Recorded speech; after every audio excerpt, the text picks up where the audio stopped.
Yeah, we're coming down the hill from the little road right there, and as you can see, as Rattlesnake Jay just pointed out, we're getting into some rock that could very easily have fossils in it. Yeah, you find it in that stuff a lot.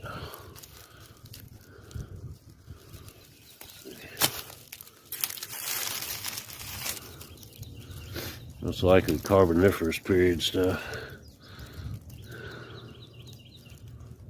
That's pretty cool looking. Mm-hmm. Oh. Yep, there's a piece of tree branch right there. The imprint. Well, check that out.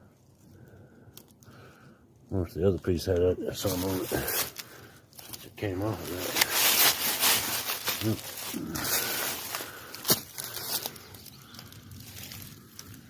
Yeah.